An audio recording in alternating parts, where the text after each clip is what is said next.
between the inside and the outside of the cell. It's the inside and the outside of the cell, right? Does that make sense? And that was a membrane potential. Okay, and neurons have a membrane potential of about minus 70 millivolts, which means that the inside is more negative than the outside. It doesn't mean that it is negative. It probably is. It doesn't mean that it is. You don't take it as negative. It's just more negative. Okay, does that make sense? Everybody gets that idea? And we talked about depolarization. Okay, if sodium channels opened, the potential would go up, or less negative. Okay, and so doing that is called depolarization, right? If potassium channels open or chloride channels open, it would drop down, which was called hyperpolarization. We got that? That led us to graded potentials, or EPSPs and IPSPs. Okay, we're all good with that, right? So now we're going to talk about an action. So first off, graded potentials. They dissipate, okay, as they get farther from the site of initiation. Okay? And they can be different depending on how much stimulus is there. And they are additive, which means you can add them together. You get two graded potentials that are both excitatory, then you're going to have one, when they come together, you're going to get one that's twice the height. Okay, that's a simplistic view of it, but let's go with that. Okay, does that make sense? I got it? Okay. So that's all this stuff says. Graded, decremental, reversible, excitatory, and inhibitory. Okay? Action potentials are not that way. Okay, they still have that depolarization, they still have a repolarization, okay? But an action potential is always the same. It is 100 millivolt change. Okay? Does that make sense? They are always separate, meaning you cannot add them together. Each action potential is a separate event. And as they spread across a membrane, they do not degrade. They stay the same. Does that make sense? Okay. So let's draw one.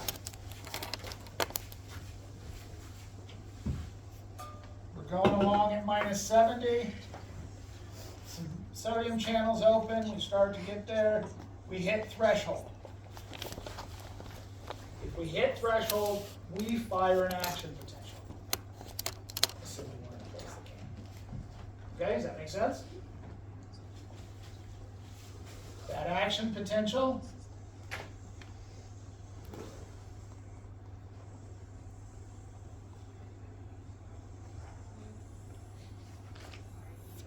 looks like that. Okay? Does it drop below negative? Yeah, it drops below. Okay. Okay? So this part is called depolarization. This part is called repolarization. You can imagine polarization.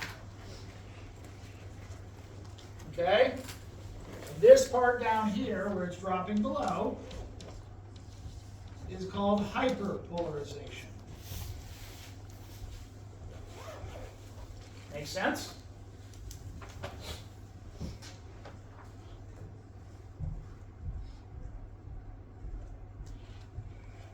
Everybody get it? Pretty easy?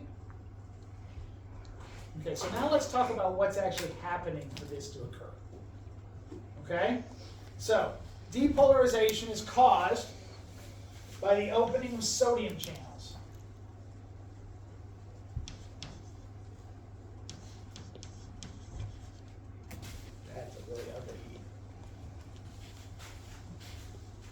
Okay? At the same time that that happens, potassium channels open. But potassium channels are really slow compared to sodium channels. Okay? So the sodium channel gets a head start. That takes us all the way up. And finally, the potassium channels kick in.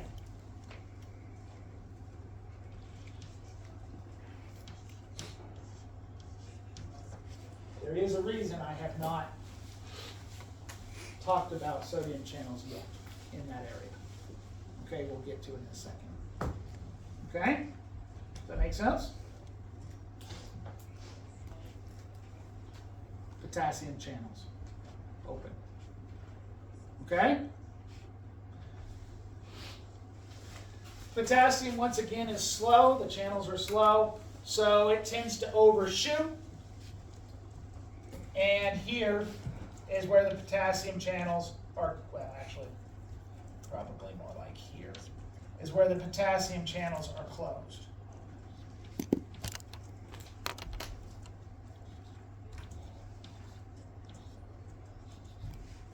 It's really hard to write that low. There's no coordination with this.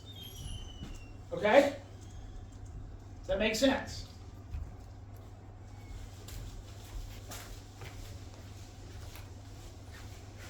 But now,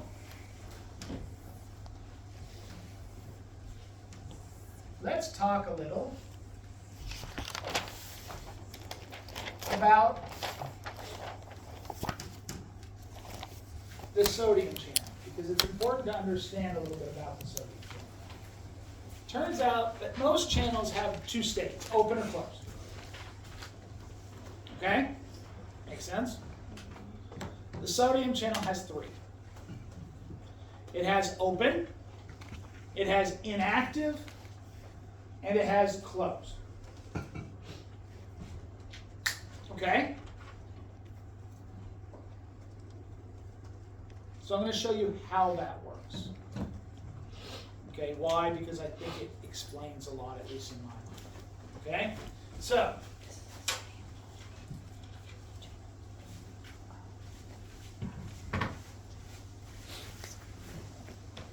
normally we have sodium out here, right?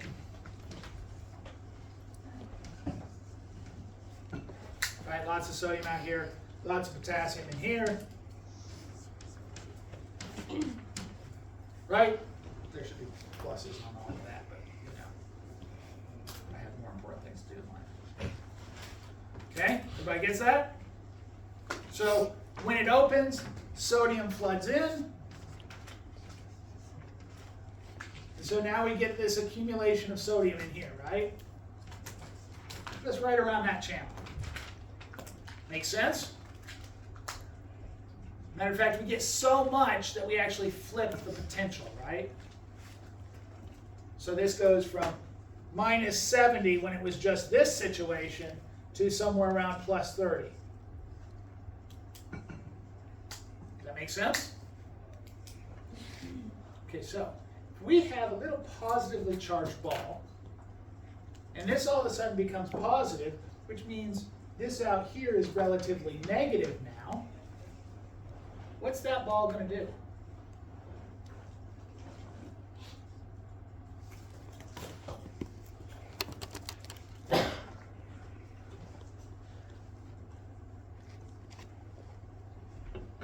You said it was positively charged. It's going to be attracted to the negative. It's going to try to run away from the positives and go to the negative, right? So what it's going to do is it's going to insert itself into the channel. In doing that, it inactivates the channel.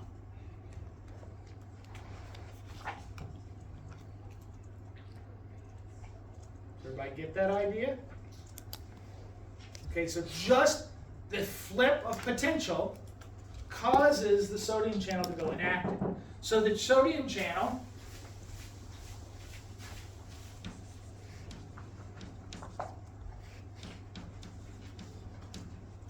goes inactive up here. Okay, and the potassium channel finally opens.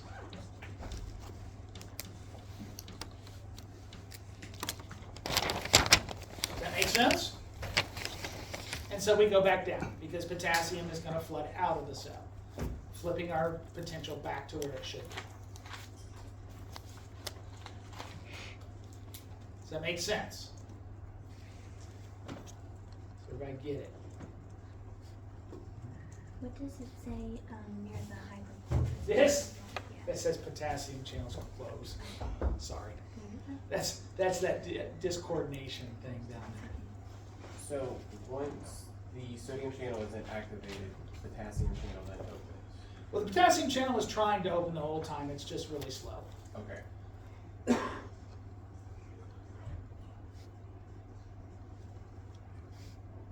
It's not a signal that opens it. It's just, it was doing it the whole time. It was slow. Does that make sense? Okay? It kind of explains some things. And what it really explains is something we haven't talked about yet. Okay? So it turns out, this explains why every action potential is the same. Okay? Because it's the same process every time. Okay, sodium floods in, we get to positive 30, we inactivate, potassium floods out, we get down past minus 70, we close those potassium channels, and now we're dissipate that stuff and we're back to normal, right? Does that make sense? Does the potassium go through the same channel? Different channel. Okay. Different protein. But same area. When we're talking about this, like I said before, if this whole thing's an axon, we're talking like this point. Okay, but there are thousands of channels in that point. Does that make sense? Okay, so everybody get this so far?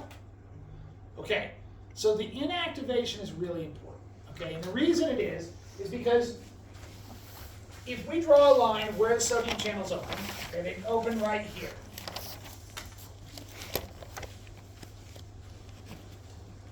Okay?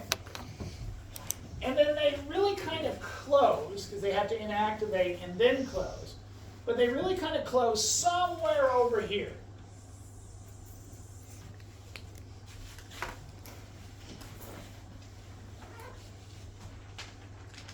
Not inactivate, but close. Okay? Does that make sense? When the sodium channels are either open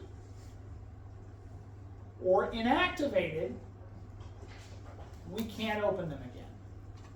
One, because they're already open. Two, because we have to reset it to close before we can activate it. Does that make sense?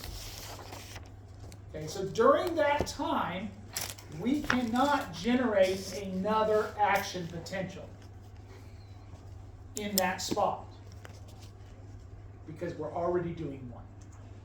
Does that make sense? Everybody get that idea? That's called the absolute refractory period. Wow, I don't know where to draw this. Okay, we'll just put an arrow here. Absolute refractory. Oops, forgot the Y. Period.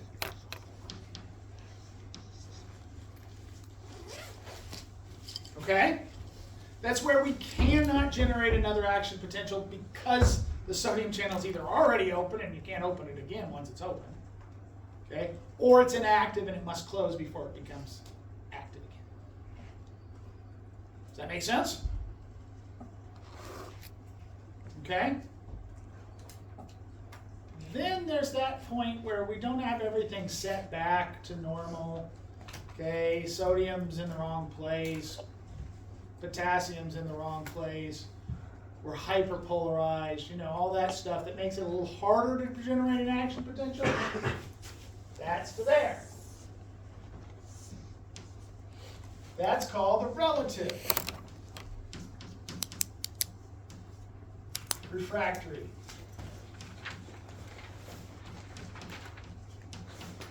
Period.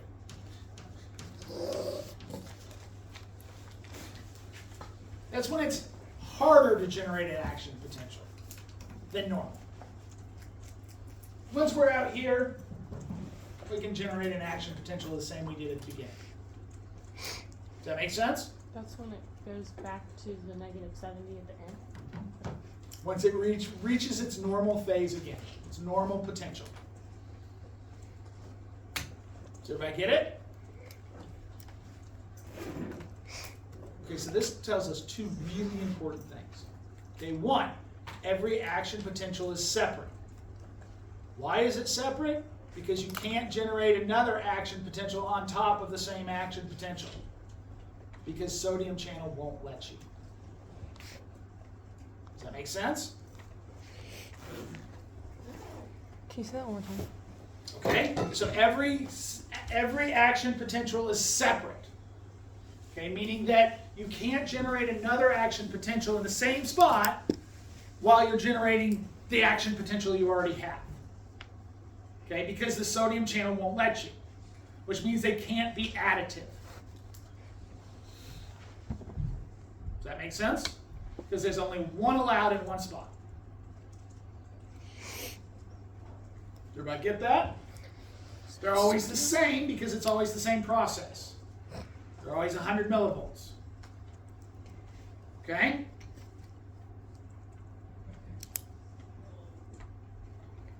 Okay? And there's one last thing. When I told you originally, I told you if you generated a potential, it went out like ripples in a pond. When you throw a rock in the middle and it ripples out in a circle. Okay? That would be really, really problematic if we're just trying to send it way down an axon, right? Because then we'd have all this echoing crap going every which way. Which wouldn't work, right? Well, this same refractory period also keeps it to only going one direction. Okay? And how does it do it? Well, everybody okay with this? The sodium channel? Everybody got it? Mm-hmm. Okay.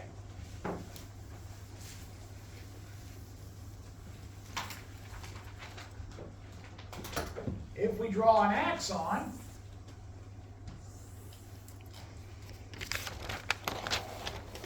okay? Forgive me for my three-dimensional art. It's not that great. Okay? If we have an action potential that's happening in this spot on the axon, all the way around in a circle. Okay, does that make sense? That's supposed to be three-dimensional. I know it doesn't look horribly three-dimensional, but that's why it's a circle. Okay? You can't send this, and let's say this is the cell body, the soma is over here. Okay, so we're going away from the cell body, right? Okay, you can't generate one back here because the action potential back here is still in the absolute refractory period. Because the sodium flooding in this spot caused the sodium to flood in this spot, which will cause the sodium to flood in this spot, which will cause the sodium to flood in this spot, which will cause the sodium, you get the idea. Okay? So it can't go this way because the one behind it is still in either the open or the inactive phase. Does that make sense? But it can go this way because the ones in front of it are in the closed phase.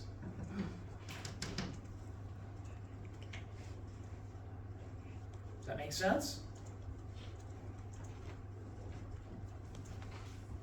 Okay, because of that, it always forces it in the forward direction, even though I told you it goes in all directions. Okay? What we were talking about before is if you had just an action potential starting in one spot, not being passed. Everybody get it? No? Okay. Let's do it two-dimensionally, because three-dimensionally is kind of confusing. Okay? The action potential is there, on the membrane. right? Okay. This action potential will stimulate the next action potential here. Okay. But what the question is, why doesn't it stimulate the action potential back here? Right? Does that make sense? Okay. So it doesn't, because the one that was back here is still in its absolute refractory period. And we know that if it's still in this time, you can't generate another action potential. Does that make sense? So it can't go backwards because it's already doing it here. Even though it can go all directions. Even though it can go all directions, but that's assuming you're making the assumption that it's starting in that spot. Okay, in this case, we're not starting in the spot, we were passed from another spot. Does that make sense?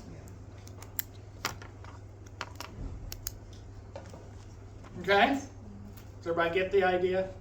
Sorry, I'm not that good at three-dimensional without colors, and I hate the colored chalk. Sorry. Just because it's horrible to erase. So it stays there forever. Go ahead. What's the dotted line? That's where it's still doing its action potential. So it's still in the absolute, so it can't go backwards. Right. And then the second one. This was where it's passing it to the next one. Okay. And then the third one's the action potential. Yeah, so either all of these are in action potential. It's just, it started here, it passed it here, and it passed it here. It can't go backwards because this one back here is still finishing its action potential. Okay. Does that make sense? Yeah. Yeah. Does everybody get that? Okay, so now that means that every action potential is separate. It is going to go to the end because it's going to stimulate the next spot, the next spot, the next spot, the next spot, until it gets to the axonal knob. Axonal terminal button, whatever you want to call it. Okay? Make sense? Okay, so now I have a question for you. Okay. If that is true, how do I know the difference between that sensation and that sensation?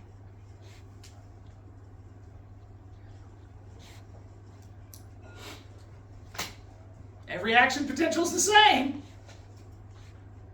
Those same ones are firing. I will admit that there are a lot more firing when I slap my hand. Okay, but why do I know the difference? How does my brain know that the first stimulus is painful? I promise you it is. And the second one is not. Would it be through the peripheral nervous system? Would it be through the peripheral nervous system? Sure, but that's just action potentials, right? Yes. But what is it about, I mean, because you're only going to communicate with action potentials to the brain. So how do I know the intensity of stimulus using the same thing? Meaning each one's going to send an action potential.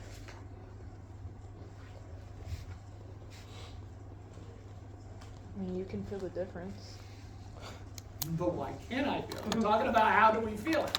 Does it like ripple farther when you hit it harder? So what do you mean? So the action potentials, they ripple farther. So there would than the probably be axons. more action potentials from different sensors. Yeah. Okay, but if I do this, it's about the same. Okay. Every action potential is the same. So how do I indicate greater stimulus? It's a hard question, right? It really isn't. You think it is because you haven't thought of it. Okay, all it is a number of action potentials. This generates thousands of action potentials, all lined up in a row. This generates very few.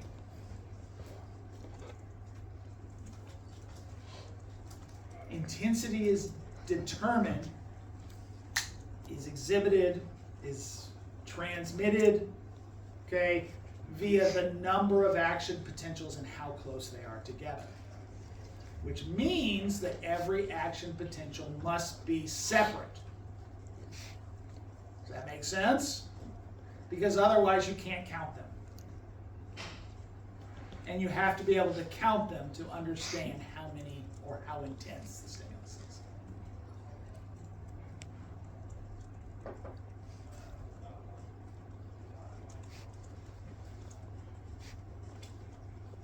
Does that make sense?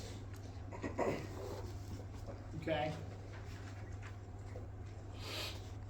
We always think of intensity being a greater amount. In this case, it is a greater amount. It's just a greater amount over a time period rather than a bigger version. Okay?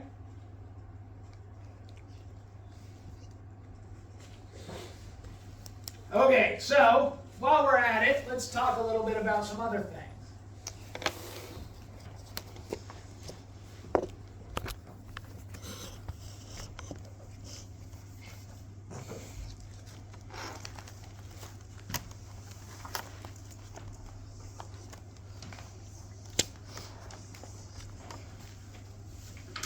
When we were discussing myelin, I told you that myelin speeds up an action potential.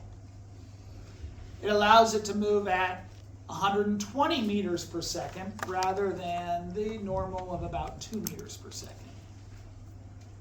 Take it with a grain of salt. It also depends on the thickness of the axon. I'll show you why that is in a moment as well. Okay? Does that make sense, right? Everybody remembers that? Okay, so how does myelin work? Okay?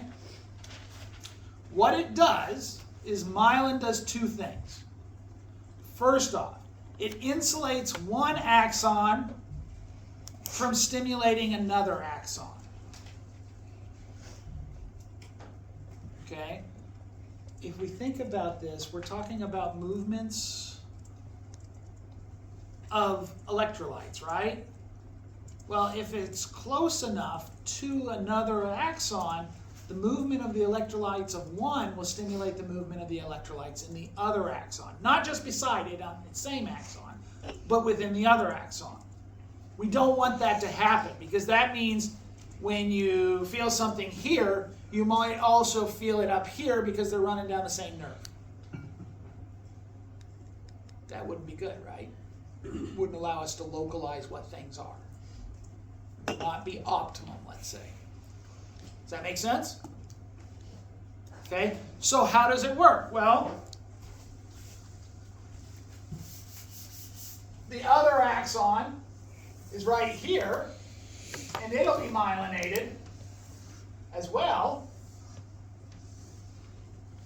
Okay, and now we have space between these, insulation, where the sodium and potassium can dissipate. And so it doesn't affect the other one. Okay, so myelin helps to insulate one axon from another axon. Does that make sense? So that we don't get confused. In fact, in some cases, there is thoughts that some of those mislocalization of pain, especially internal, which doesn't necessarily run on highly myelinated fibers, is because of crosstalk between the axons. Okay, in other words, if you get pain in, let's say, you have a kidney stone, okay, the kidneys are here, but on my back, okay, but the pain will come here. Now, eventually it'll get there anyway because there's a kidney stone going down the ureter. Okay, but even at the start, it will become in a different place. One thought of why that is because those axons run along the same nerve, and you get crosstalk between the axons. You can't have crosstalk between the axons, otherwise you think that it's coming from a different spot. Does that make sense? Okay? So that's one reason. Okay? The other reason for myelin is because of the speed it generates. Okay? And the speed's a little harder to explain, at least I think so. Okay? So if we go back and we forget about this axon because we don't need an extra axon to be in the way. Okay? An action potential, at least at the beginning, is just sodium moving down. Okay? So sodium comes in here, which generates an axon on the next spot, which does that, and so on and so on and so on, right? But it can't happen at the internode because, one, there's no channels, two, there's no sodium because it's just wrapped really tight. Okay? So it jumps to the next one. But how does it jump?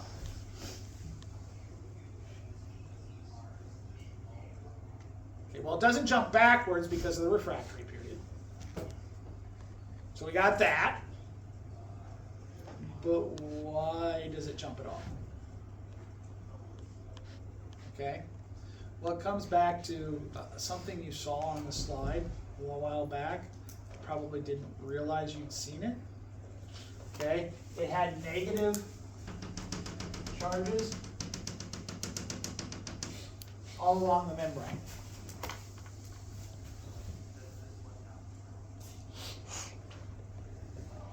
Okay? Sodium comes in.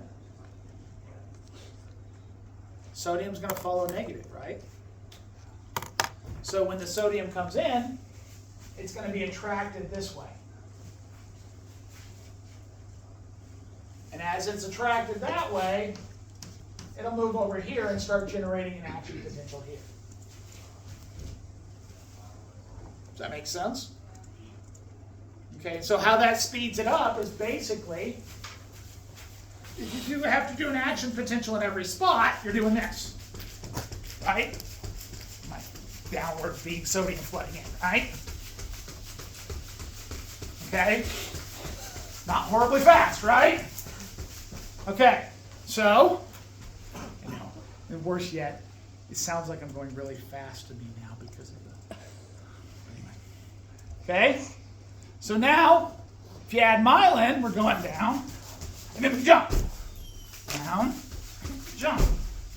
Down, and up. Okay? Okay, so that jumping really speeds up how fast I got across that room. Does that make sense? Mm-hmm. Okay, and that's all due to it following the negatives. So is the myelin negatively charged? Hmm? Is the myelin negatively charged? No, it's just the membrane and on the axon is. Okay. The membrane and all the proteins that are there. Okay. Does that make sense? Yeah. The myelin itself is on the other side of the membrane, so it really doesn't have much effect. Okay. It just makes sure there's no space for anything to move. So the arrow's pointing down, is sodium going into the axon? It's the beginning of this. It's this. Okay, and then the arrow's going across. Is the sodium moving in what I call directed diffusion. That is not a proper name. It is not a coined name in any way. It just makes sense to me that it's directed diffusion. It's following the negatives. Okay. And then it makes the jump because because that's what it's following the negatives. That's my jump. Okay. Sodium is jumping? There's not sodium like right below that middle myelin. So okay. So hold on. Let's start it from the beginning, because what you're looking at is saying, well, why is it creating an action potential when there are already arrows there? At least I think that's what you're saying. Okay, so we have this. Mm-hmm. Action potential, action potential, action potential, action potential, action potential, directed diffusion, action potential, action potential, action potential, action potential. Okay. I'm still kind of confused, but it's okay. What are you confused about? Is the sodium like on the outside attracted to the sodium on the inside? Is that why action potential is happening like the second No, one? because when sodium causes an opening of voltage gated channels. Okay. So it's the same as here. What it does is it brings enough sodium to bring that new channel area to threshold and start an action potential. Oh, okay. That's it. Okay. Does that make sense? Yes. Yeah. Okay. Yeah, that makes sense. Okay, good. That's okay. That's a good question. So the sodium comes in the first one. Okay. Those dots. Everybody got it? Everybody gets the idea? The sodium comes in the second one and it brings in enough sodium. The first sodium. It's okay. Go ahead. Why are It's- you watching me?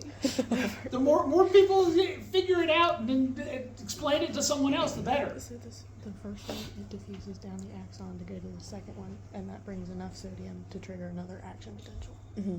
So like it goes up to 55 or negative 55 to threshold. Okay. So it triggers. Gotcha. Yeah. Good. Okay?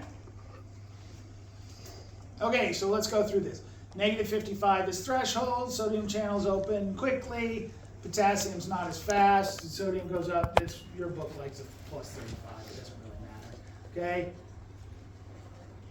Potassium finally is open, now we get that coming down, that repolarization. Okay, it overshoots because it's not real fast at opening, so it's probably not real fast at closing either. Okay, so you hyperpolarize, which accounts for that relative refractory period where it's hard to start. There's your picture.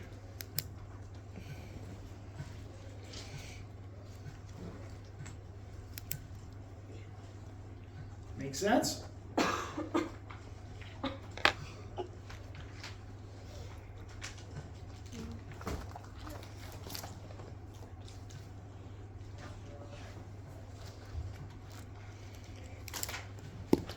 Sodium is what starts it. That's our depolarization coming here. Potassium is what's going to flow out to cause our repolarization. Because of this, we are all or none. Once it starts, it's going to continue. Okay, it's non-decremental. It's not going to get smaller because in each spot we're getting to threshold because there's enough sodium to cause us to go into threshold. Okay? And it's irreversible. Take this one with a grain of salt because it turns out there are some situations where it is reversible. Okay?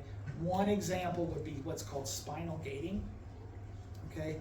Where you can actually get rid of pain through inhibition of an action potential or action potentials on the axon of some neurons. Okay, and you just use heavily inhibitory neurotransmitters. Okay, so all it does is create a really big hyperpolarization of spots so the action potential stops. Okay, it's not a normal thing. It can happen. So that's why it said it's irreversible, is because for the most part it is. But there are some instances where that's not true. Okay? The refractory period is caused by the fact that the one before it, okay, the refractory period caused by the sodium channels inactivity and closed, openness and inactivity. Okay, absolute being any time it's open or inactive, you cannot regenerate an action potential, which means that the refractory period goes somewhere down to around here on the action potential. Okay? Relative, it's just harder. And there's your picture. Your book really likes it when it gets back to minus 70. Most people kind of claim it's somewhere around here. Doesn't really matter. Okay?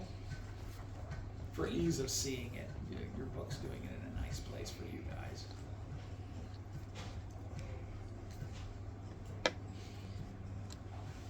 because of these refractory periods, once we're in one spot, it can't go back. Okay? It can only go in one direction, where it stimulates in the new spot. See how they can do 3D better than I can.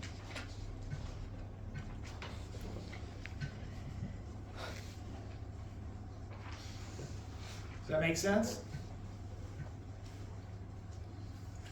Saltatory conduction is the ability to move it from node to node, which allows it to go faster. And all you're doing is the sodium is moving quickly across, okay, which allows it to quickly move it by what I call directed diffusion, okay, moving it from node to node and allowing it to hop node. That makes it faster. Makes it much faster. The myelin. Much faster. Up to 60 times faster. It makes the sodium move down the axon faster. Turns out, if you're always going vertical, and then the next place you're going vertical, and the next place you're going vertical, that's not as fast as just going like this. Make sense? Yeah.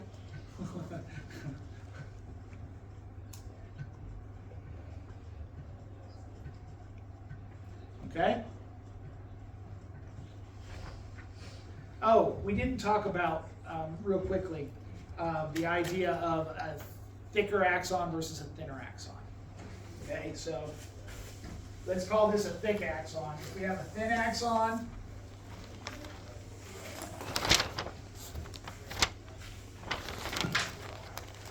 okay, there's not a lot of space for the sodium and potassium to dissipate.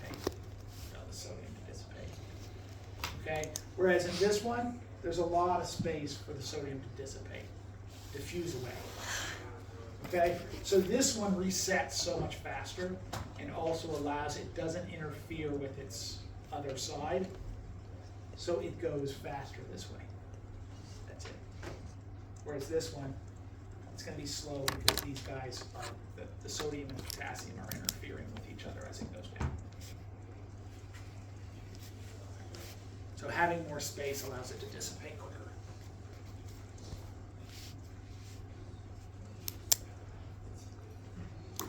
Okay? Do I get it? So when I put the essay on the test, it says, describe the mechanics of an action potential and how it's spread. You can do it.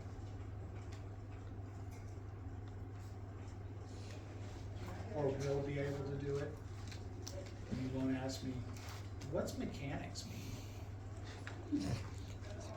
You would not be surprised how many times I have been asked that question. I was like, well, how it works. Okay? Everybody get it? All of the sodium has to dissipate at the first site of the So action it's just a potential. matter of you get background levels, and those screw up everything. Okay. That's it. Okay. Just think of it as noise. Think of it as what? Noise. Okay. That's it. Okay? Okay, so now let's talk about synapses. First off, why do you have a synapse?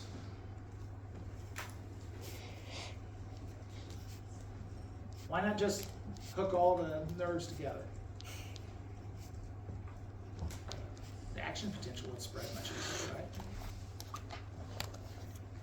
A synapse allows you another control point. Okay, it allows a point where you can,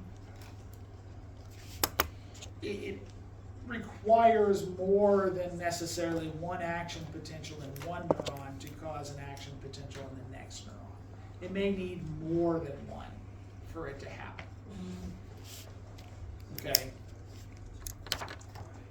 And that allows you to better refine signals, okay? And maybe ignore half of the crap that's going on around you.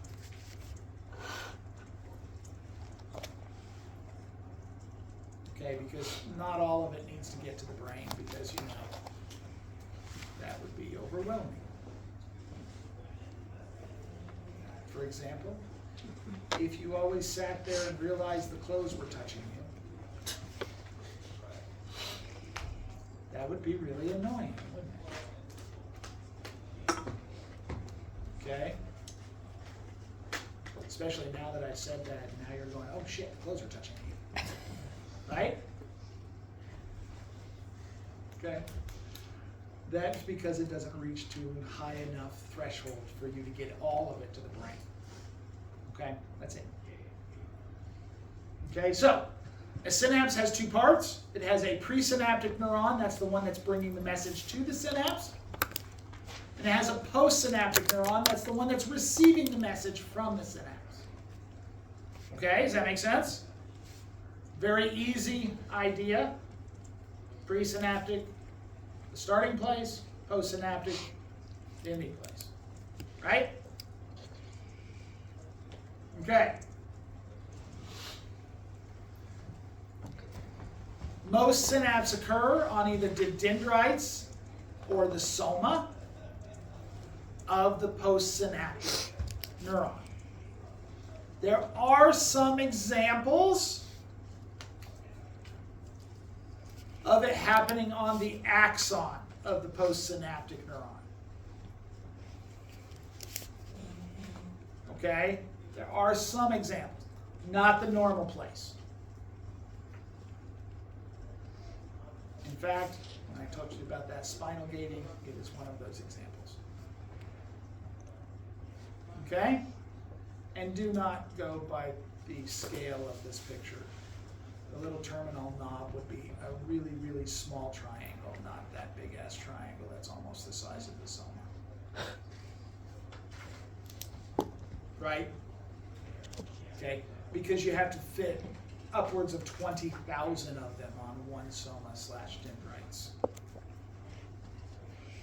So that's a lot, right? 20,000 is a huge amount. Okay, so not the scale that this shows. But that's okay, it's just trying to show you the synapses, not scale. And if you were to do it scale, it'd be barely visible, the terminal knob. Okay?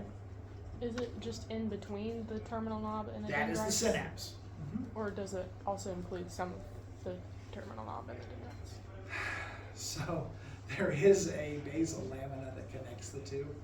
Okay. And it basically connects. So most of them, like I said, the synapse goes to either dendrites, okay, or the cell body. Very few of them does the synapse go to the axon. It does happen. Okay, but not very often.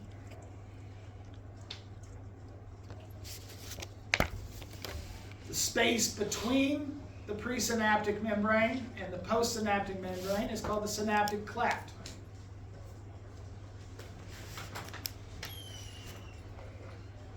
The synaptic termini is filled with synaptic vesicles that contain in them the neurotransmitter.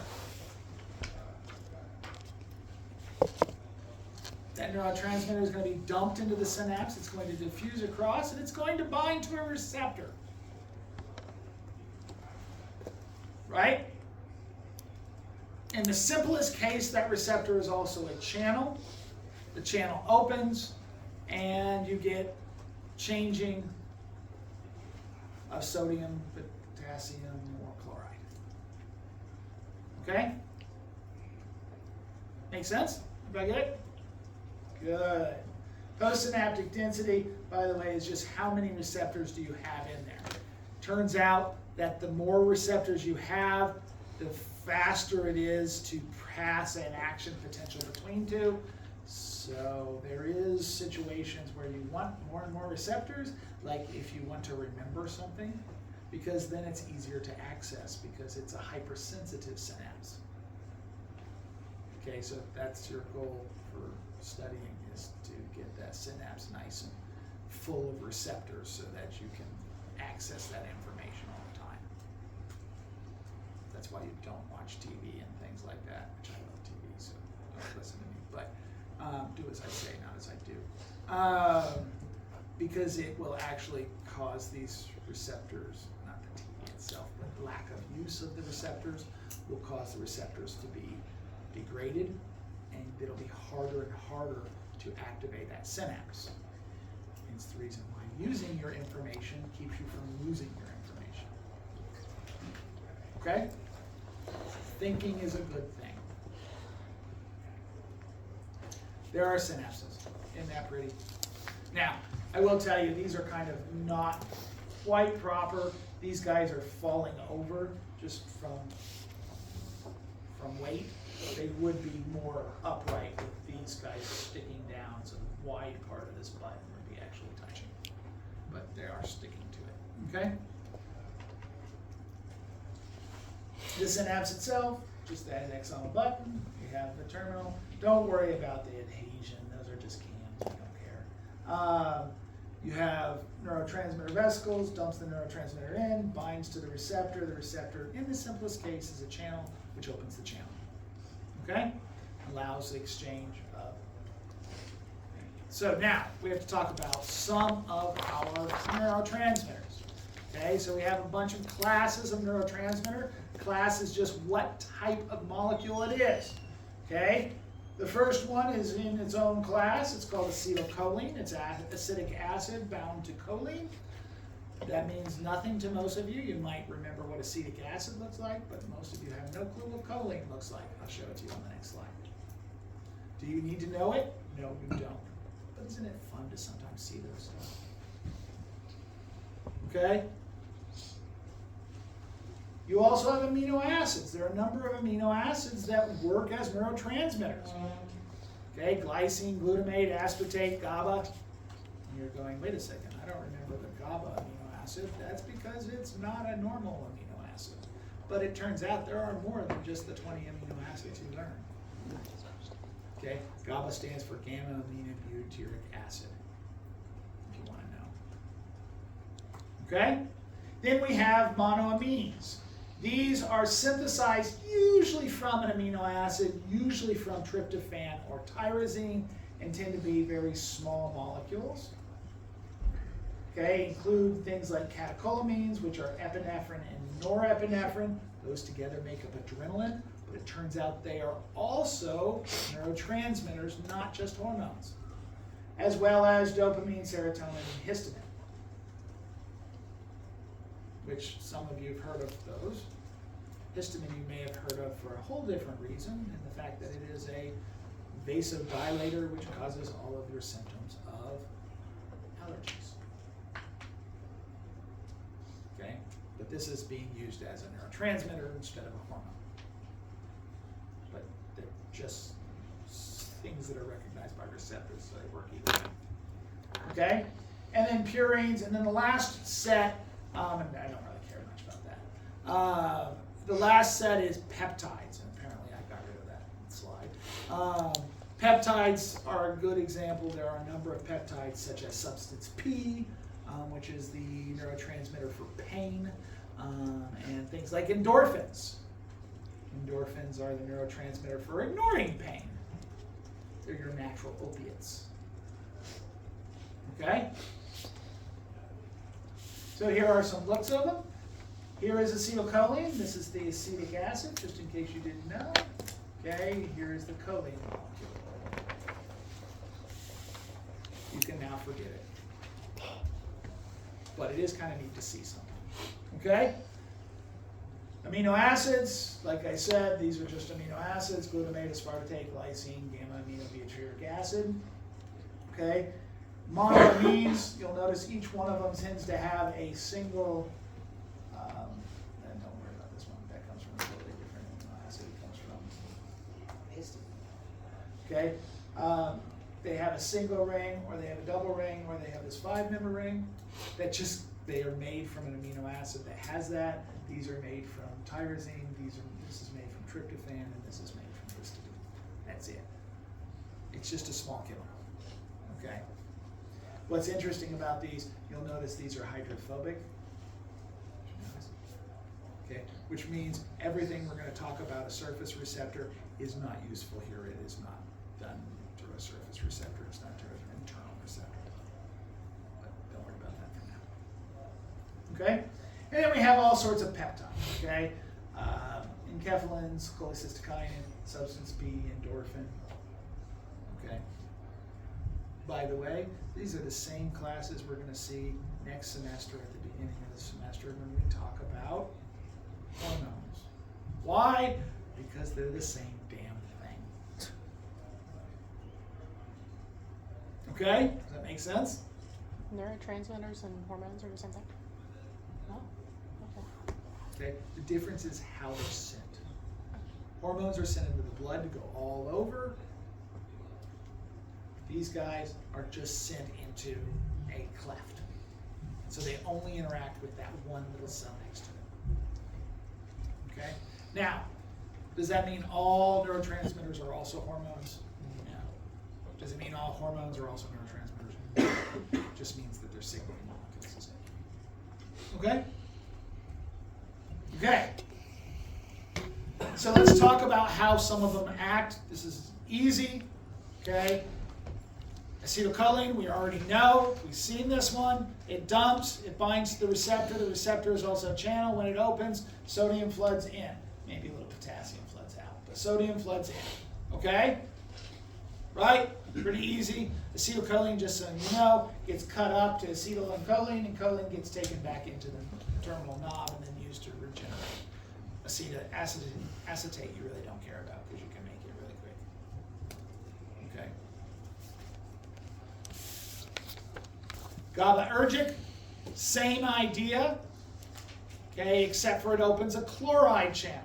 In other words, the receptor is a chloride channel.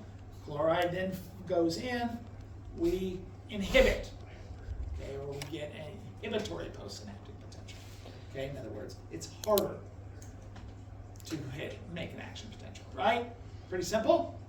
Okay, now the third one's the really confusing slash, let's say, more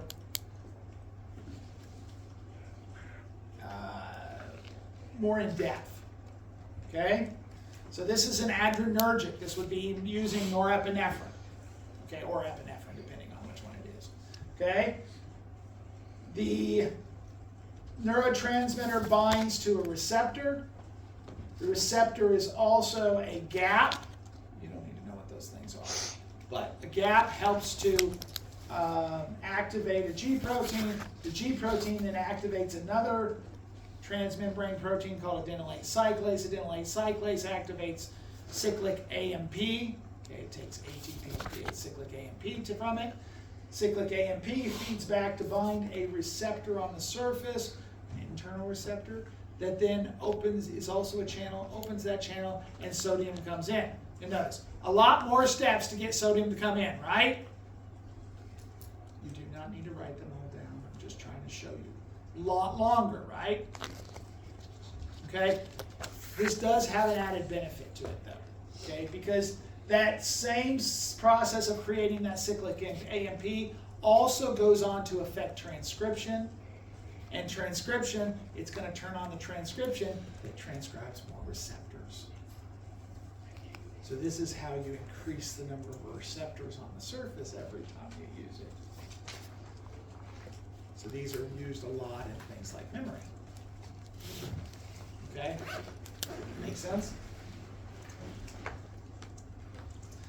Okay, what happens to the neurotransmitters? Well, in some cases they get degraded, like in acetylcholine's case. In some cases, they either diffuse away or they get uptaken by either the pre, the post, or another cell. Okay?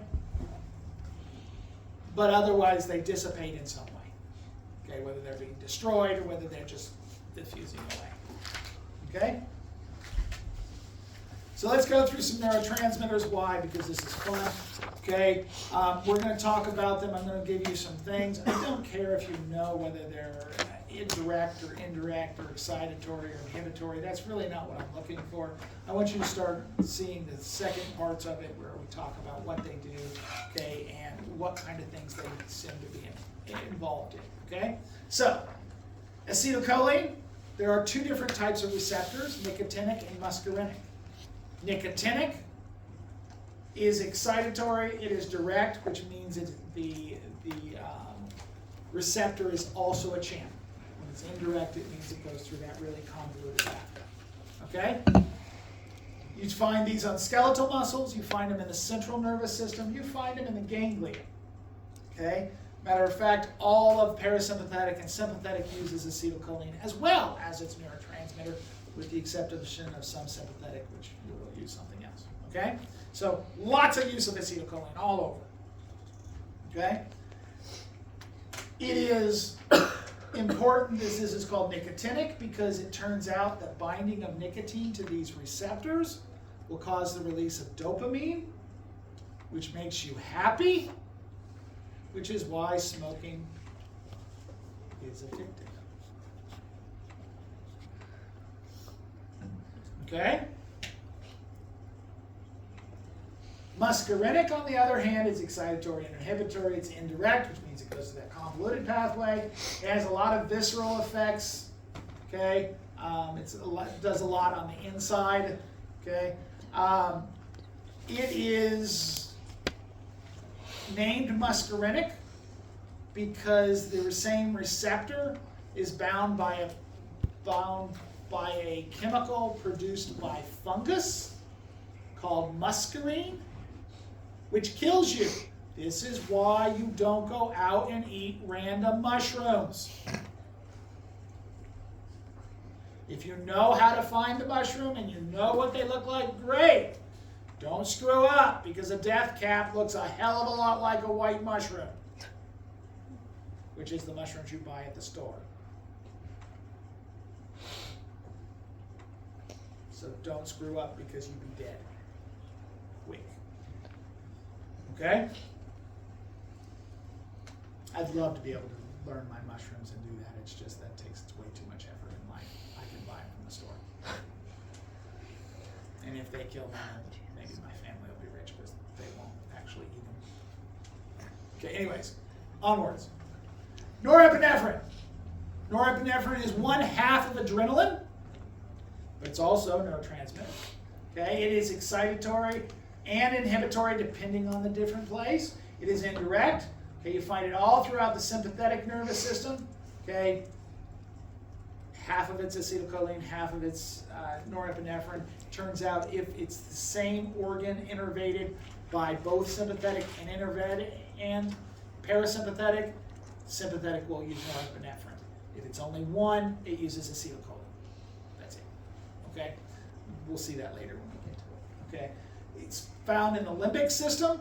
Limbic system is not something we've talked about, but it's something that a number of structures within the brain, okay, that work together to link emotions and memories to stimuli. Okay, so you go somewhere, you smell baking cookies, and you imagine grandma's house. And you get warm fuzzies about grandma. Right? Or you had a really bad situation in life, you smell sour milk, and you imagine grandma, and you think, what that bitch. Okay? Take your pick, which one works for you, go for it. Okay? And you feel bad because you never got cookies from grandma. Okay? So, get the idea? Okay, so that's in the limbic system. It is a feel-good neurotransmitter. That means it makes you feel good. Okay? Removal of it, okay, by blocking it, blocking the removal of it. You do this with antidepressants, which means that if you don't remove it, you still feel good. And cocaine, which is why cocaine makes you feel good. Okay? Its release is enhanced by speed, amphetamines. Okay? Serotonin. Serotonin is inhibitory. It depends on the receptor, whether it's direct or indirect. Okay? You find it throughout the central nervous system. It has a lot to play with in sleep, appetite, nausea, and mood. Okay? If you block its uptake, you can relieve depression and anxiety. Seeing what some of these medicines that people are on are doing. Okay? It is blocked by acid LSD, and enhanced by ecstasy. Kind of cool? I feel like you should follow up this class like telling us that we shouldn't do drugs. Okay, don't do drugs. Okay. Just say no. Now I feel like Ronald Reagan's wife. I mean, you're just like telling us, oh, by the way, cocaine makes you so happy. I mean, it's why people get addicted on it. Come on, guys. You gotta realize these things. Okay, anyways. We just did serotonin, right? Yeah, okay. Dopamine. Dopamine, excitatory, inhibitory, indirect. Okay, means going through that more longer pathway. Okay, you find it in the brainstem centers. It is a feel-good like norepinephrine, also like serotonin. Okay, it is deficient in Parkinson's patients. As a matter of fact, what's happening is the dopaminergic neurons are dying off. Okay, so it causes shaking and eventually loss of coordination. It's increased in schizophrenia. So if you don't get the amount right, you've got a problem either way. Kind of sucks, right? Okay. Oops, too far. Histamine. Histamine is found in the we're just going to skip this first part because I don't need to say it. It's found in the hypothalamus. It deals with sleep arousal, appetite control, learning, and memory. Why? Because that's what the hypothalamus does. Sleep arousal is waking up, not being horny in bed. Okay? GABA. GABA is augmented by alcohol, Valium, and barbiturates, resulting in no motor coordination. This is why you can't stand up when you're drunk. Yeah. Okay? If you increase the amount, you can stop convulsions. Why? I have no idea. What are convulsions? Oh, uncontrollable movements. Oh, okay. So epilepsy would be one of the things most people would consider with convulsions. Or like, Seizures. okay. I was going to say that thing where people, oh God, I don't remember what it's called. Never mind. Okay. Tourette's. Yes. Tourette's. Yeah, it may actually do that. I don't know. I can't say that. But it may be part of that. Okay. Okay. Glycine. Okay. Strychnine inhibits the receptor, which results in convulsions and respiratory arrest. Anybody know what strychnine is? Rat poisoning. Okay, so strychnine is what blocks the glycine, which ends up meaning you get convulsions and eventually die asphyxiated. Okay? Aspartate and glutamate. Those are the one-letter abbreviations. Okay? Ischemia. Okay, so it's in learning and memory. Ischemia causes its release, which leads to damage of the tissue. Okay, ischemia is lack of oxygen. So if you have lack of oxygen to an area, oftentimes you get permanent damage to that tissue. That's because of this, if it's nervous. Release of aspartate and glutamate. Okay? If you block its release, you can prevent seizures and neurodegeneration. Makes sense because up here it's killing off the neurons. Down here we block it and you don't get kill off of neurons. Okay? And, let's go to substance P first. Substance P, I know it's a very funny name. Originally they didn't understand what the hell it was. Okay? And they found that it was for pain transmission, so they call it substance P for pain. Okay? Then they found out it was a peptide, so you can call it substance peptide if you wanted to, but they just call it for pain. Okay, it does pain transmission, and it is blocked by morphine. This is why people like morphine or any opiate. Okay, because it blocks all sensation of pain. Okay, makes you feel like you're floating on a cloud. Okay, does that make sense? And then we have endorphins. Endorphins are your natural opiates. They are the ones that block substance P, which makes you feel like you're floating on a cloud in an invincible. Okay, anybody heard of runner's high? Okay, if you run long enough, theoretically you will get a release of endorphins, which makes you feel invincible. I have never run that long, and I don't plan on it.